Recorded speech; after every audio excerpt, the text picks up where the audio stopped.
Now, whenever you talk about Java as a programming language, you see many of the important features which are there. We call it as Java as platform independent programming language.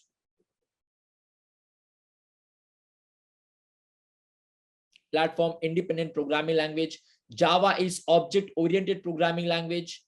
Java is architect neutral programming language. Java is internet programming language. Java is hybrid programming language. Different terms are there. What exactly it is which we may have to understand now before we know further proceed with our class, exactly how Java program executes.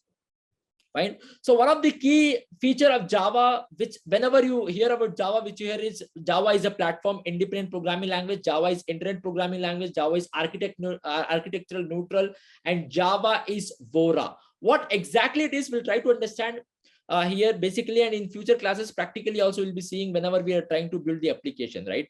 So now, whenever we hear the platform independency, what is platform, what is independent, we will try to understand that first. Let's try to understand what is exactly the platform is. Now, platform is, it is a combination of both your processor plus what OS you're using here. In other words, it's a combination of both Intel plus Windows. Fine. Or you can say it's a combination of both Mac plus iOS. So whenever you hear the term platform, that means actually in the backend, it's a combination of both your processor as well as your OS. Fine. But from the perspective of software engineers, platform is they are referring to only OS.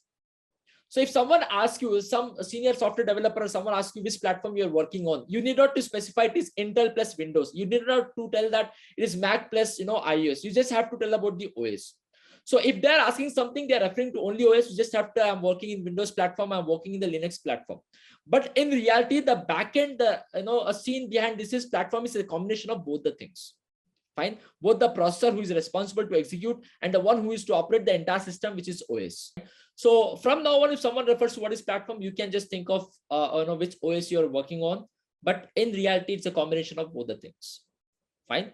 Now, before we understand what is platform independency and how Java achieved that, let's try to understand what is platform dependency so that you can understand what is platform independency. Fine to all. Now let's proceed further here. I hope my screen is very clear and you're able to see this. Let us take the example of any language. Let's consider some of the computers. We have one computer here. And I think this computer, I'll assume it's making use of maybe a Windows platform. Again, I have one more computer. I assume this computer again making use of Windows platform.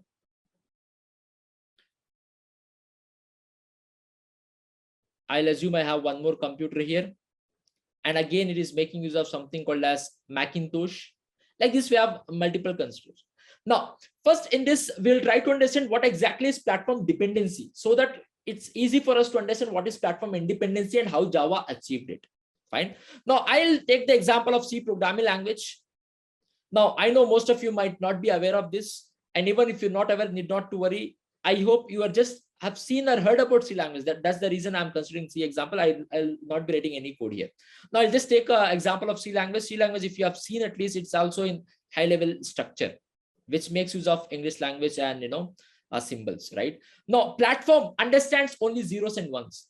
And whatever language you have written here, whatever coding you have done here, is it in the form of zeros and ones? No, you have written in by making use of English like commands and symbols. Now, but our platform, our machine understands only zeros and ones, for which what you have to do, you have to give it to something called as compiler. You have to compile the code. And what is the work of compiler? Compiler will convert that into binary code, or you can say machine level language code, and that will be given to the processor and you'll be getting the output. This is how the entire program works, right? I hope no one has any confusion with this. Now, I want it to work, whatever code I have written here, I want that to work in any other platform, any other computers. In that case, what you do is you will not be directly giving the high level language code. Maybe I want that to work in some other systems. So you may have to transfer this here, and you will not be directly transferring the high level code itself, because whatever the networking we have, whatever the internet we have, that is not secure yet. We have something called as legends waiting there who are hacker. So never in the internet, never in the network, we upload our high level language code of any software directly there. So if example, if you suppose WhatsApp, if they upload entire whatever code they have done as it is code in the internet, do you think will there be only one WhatsApp there? No. There'll be hundreds and lakhs and crores of WhatsApp. Everyone will just generate the code and they'll execute on their own way. They'll just make the small changes, right? So over the network, we never transfer actual code which we have done. Whatever the compiled code is that is where we are going to upload it. Now, I want whatever software I have developed here, which is working fine here, I want that to work in some other systems also. For which what I'll do is I'll be uploading the machine level code, which is already compiled. Now, other systems are downloading not the high level code as it is. They are downloading the compiled code, which is in the form of binary code. Fine. Now, remember one thing, this machine level language has one problem.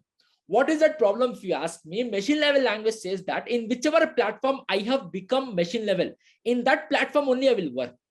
In other words, what it's trying to say is, I have become machine level. I have been converted to high level to machine level in Windows platform. So I will work only in Windows platform. So in other words, this machine level language code, this binary code is always platform dependent.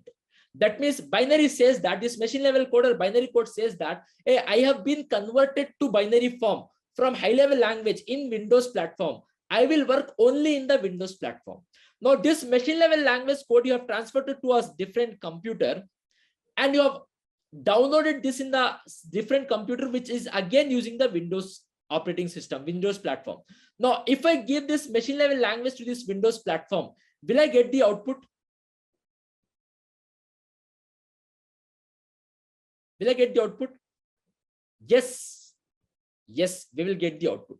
Why? Because this machine level language code is being converted to machine level in Windows platform, and hence this machine level code is Windows platform dependent, and that you are trying to execute in Windows only. Will you get the output? Yes, you will get the output. Now assume this time I have downloaded this compiled code, which is machine level again. And if I try to execute in Macintosh, will I get the output? Will I get the output? Great. Majorities are involved here and telling that it is not possible. We will not get the output. We will not get the output. I hope you are able to understand. So that is the reason why we call it as C as platform dependent programming language. Not because of the language, because of the architect which they follow behind. What architect, how that programs get executed. Because of the way it follows, the process it follows, it became the platform dependent programming language. Now, by this, I hope you're able to understand what do you mean by platform dependency, at least at brief level, at least at high level. If yes, can you please confirm on the chat?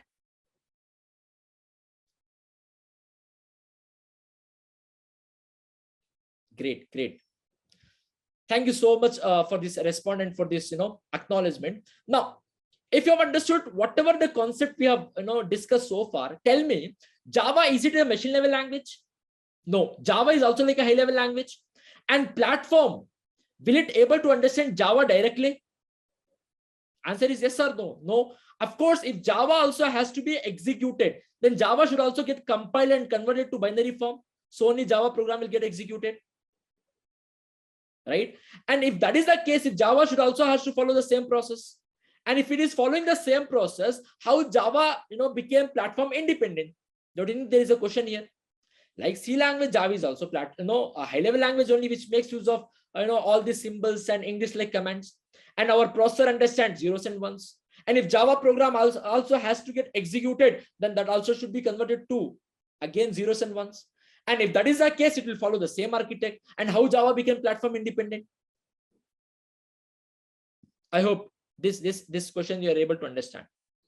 Some of them are able to answering byte code, JVM, different dots. Now it's a time to understand completely exactly what happens behind the scene. If all of you are excited, please acknowledge in the chat. We will proceed further with the lecturing. And so far, whatever we have discussed, we are able to understand. Now, please see this very carefully. I want all of you, those who have followed the entire lecture from past 30 minutes to 40 minutes and completely able to understand everything. I want all of you to, listen this very carefully. This is the most important. If you have understood what is platform dependencies, now you have to understand something called as what exactly is platform independency. And now how Java achieve platform independence is what the major question. What exactly the architect with Java follows is what we have to understand. Now I'll take the same example again here. We have multiple systems here. I'll consider this as my first system. And I assume this system is making use of something called as Windows. Like this, I have one more system.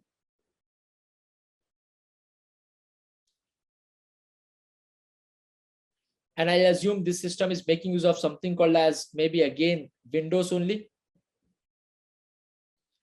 I'll consider one more system in front of me, and I assume this is making use of something called as Macintosh, or maybe one more system which is making use of Linux. Now the coding which I'm doing here is making use of something called as Java programming language, which is also being used symbols and high level language, right? Now what they have done very cleverly is, now if this language has to be given to the platform, it has to be converted to zeros and ones. That is true. There is no change in that. Now instead of making use of ordinary compiler, the team which built the Java, they designed a special compiler which is called as a Java compiler. Now it is not an ordinary compiler. What ordinary compiler will do is will convert your entire code into machine level language. Will convert the entire code into machine level language. Fine to all. But this Java compiler will not convert. Whenever you compile a Java code, it will not be directly converted to binary codes. Rather, this Java compiler, most of you are answering on the chat, yes, it will convert something called as into byte codes, which can also be called as intermediate level language. That means these byte codes are neither in high level nor in machine level. Neither in high level nor in machine level. Fine to all. And one more specialty about these byte codes are they are very, very, very secure. And second part is they are platform independent. Bytecode does not have any requirement that I have been converted to bytecode in Windows. I will work only in Windows. Like your machine level. Machine level has a platform dependency, right? It says that wherever I have become machine level, only there I will work. But bytecode has nothing as such. It's like platform independent. I have been converted to bytecodes in Windows. I'll work anywhere. So it is secure. And second thing is bytecode is platform independent. Fine to all. Now, who is the one, sir? Again, which will convert the entire code into binary form and will take care of the further execution. In Java, we have something called as JVM, Java Virtual Machine. More about the Java virtual machine going further in our course. In depth, we are going to understand because JVM does so many work. At this stage, first work of JVM, which I'm going to mention here, is it will just convert all the code into binary code forms, and also it will take care of the further execution of your Java program. And one thing about JVM you have to understand is JVM is platform dependent. So only whenever you download Java, rather you're not downloading Java, you download something called as JDK, Java Development Kit, which consists of your Java language, which consists of JVM, JRE, all the things which are required to execute a Java program. It's entire development kit to execute Java program, to code, to build software on Java. We may require entire JDK, which again consists of your language, all the library files, JVM, everything, right? And since JVM is a platform dependent, so only whenever you go to the Oracle site, and which you're going to see in the next few minutes, you will see for every platform there is different JDK. You will see Windows different JDK, Macintosh different JDK, Linux different JDK. Why? Because inside that JDK we have a JVM. So what that people have told is for every kind of machine you have to download a different JVM. Now they will download a JVM which is again there for Windows. They will download a JVM which is there again for Macintosh. So JVMs are different for each platform. So whenever you have to download Java, you have to also download JVM, which is there already in the JDK. So only we have different JDKs, because internally we have different JVMs. Fine to all.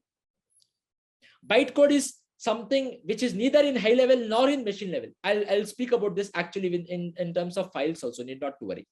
Now, this bytecodes will be given to JVM, and JVM will convert into binary form and take care of further execution, and you will be getting the output. Now, this time, you'll not be transporting over the internet. You'll not be uploading machine level language. If you upload machine level has the same thing. It's platform dependent. Machine level says that I have become machine level in Windows, I will work only in Windows. Rather than machine level, whatever the actual code is there, rather what you'll do is you'll be uploading something called as bytecodes. And from the internet, in other systems, you're downloading something called as bytecodes. Now tell me, bytecode is platform dependent or platform independent? Yes, platform independent. Now, it does not have any requirement that I have become bytecode in this platform, I'll work only in this platform, no such things, right? So bytecode now you have given to the JVM. JVM will convert into binary form and will take care of the further execution. Will you get the output here? Yes. Now same bytecodes have been downloaded in system which is making use of Macintosh. And if you try to given to the JVM, JVM will convert that into machinery form or binary code, and then you will be getting the output. I hope you're able to understand. Now, will you get the output in the Macintosh? Yes. So only Java is referred as platform independent programming language. Because of the architect, it follows behind. So Java code, rather than directly getting converted to machine level language, instead of normal compiler, we give the Java file to the Java compiler, and Java compiler will convert your code into bytecodes, and that will be given to the JVM, and JVM will again convert to the binary form and takes care of further execution of your Java program. Because of the architect, it followed, Java became platform independent programming language, and we also call it as architecture neutral. They are same. Vora means same. Vora means, see here, write once, run anywhere, run anywhere. I hope you're able to understand. What practically Vora is, we'll be discussing once we actually build the project going forward in the advanced Java. Practically we'll see this. But now, just to begin with our course, I hope now you're able to understand what exactly platform independency, architectural neutral, or Vora means. Some of them are asking some questions. Let me just see to it. Most of you are just acknowledging. Great. Now, let me just answer a few of them. See, I don't need to go to the compiler design, what exactly, how the compiler is being, that's a different subject altogether. This is just to give you the overview to proceed with our course here again. See, whatever you're able to see our platform, the independency, it's something overall, all of them are same, referring to the same examples only, same explanation only. So need not to worry about this. Bytecodes are something which are neither in high level nor in machine level. It is an intermediate level code. About ASCII and all, when we discuss the data types, I'll discuss about that. Need not to worry. Run anywhere. Write once, run anywhere. Vora means. Yes, JDK consists of JRE, JVM. I'll speak about that. What is interpreter? I'll speak about that. Yes, every platform has its own JVM. Yes. What is interpreter? I'll discuss, guys. Need not to worry. What exactly happens, I'm going to discuss. It's not yet over. General view, high level overview of what exactly platform dependency, platform independency, is it clear to everyone, is what I'm trying to ask. On chat, you're saying yes, yes. Some questions were there on the Q&A. I was just addressing that, guys. Now, architect of JVM, I'll discuss this. I'll just give the overview. Now, let me tell you one more thing here. Whichever file your actual high level code is present, right? Whatever you have coded, class, public static, whatever you exactly coded, that file we call it as source file. What we call it as source file. Source files is a file which is .java file, Actual code which you have done, that will be present. Once you compile it by calling Java compiler, that will be converted to bytecode. And wherever bytecodes are present, right, that we call it as class file. Fine. So class file is a file which consists of Java compiled code or byte codes. Fine to all. Now, JVM again internally makes use of just-in-time compiler interpreter. If someone asks, Java is a compiled programming language or interpreted programming language, Java is both. At first stage, Java will be converted to bytecodes using the compiler. Later, internally, JVM makes use of interpreters which will convert everything. Now, what exactly the difference is? Just let me please listen to everyone. I'll repeat what is class file. Interpreter and compiler, what exactly the small difference is? Compiler is a system software which will convert all your entire code into machine level language, into binary code in one shot, or it will convert entire code into byte codes in one shot, all lines at once. There are 100 lines, all 100 will be converted to byte codes or machine level codes in one go. Whereas interpreter will do that line by line. First code will be converted, that will be given, that will be executed, second code, third code, fourth code, like this. Both of them will do the same work only, but the only difference is all at once, and here it is line by line. Now Java is both compiled and interpreted. How it is, if you ask me, initially Java will be compiled. That means all the code will be converted to bytecodes at one go only. But internally, JVM will make use of just-in-time compiler and interpreter behind the scene, which will convert line by line, all of that. Fine.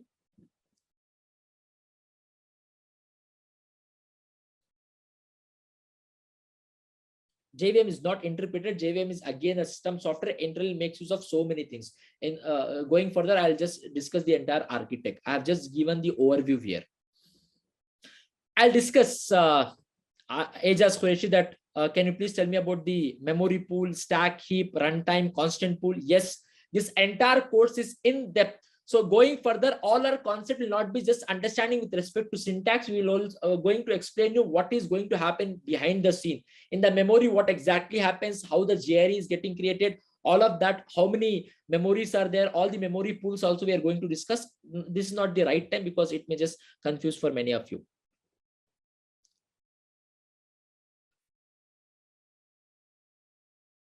Yes, for every platform, different JVM says. That is the reason whenever you download a JDK, there are different JDKs for different platforms. Exactly. See, Java compiler is different. Internally, what JVM makes use of is different. You need not to worry about so much internal. Just understand one thing, that Java compiler will convert entire code into byte codes, and later JVM will take that internally by making use of compilers and interpreters. It will convert your byte codes into machine level codes and further take care of the execution at compile stage. Great. Fine. Yes or no? Again, some of you asking what is source file, what is, again, we may have to discuss about the memory map, that maybe one video I'll upload, and what is object file, executive file, linker. That is something related to your C programming languages. Let me not get into that. What is source file, class file? Can you please able to explain? See, source file means whatever you have coded, right, using your Java, whatever code you have done it, class, your public static system.out.println, you have saved it, and whatever file that code is present, which is as it is you have written, that file we call it as source file. Fine. And once you compile that, that will be converted. It's a Java code. Java code, will it be converted to binary form or will it be converted to byte codes? It will be converted to byte codes. Wherever, in whichever file your byte code is present, that file is only called as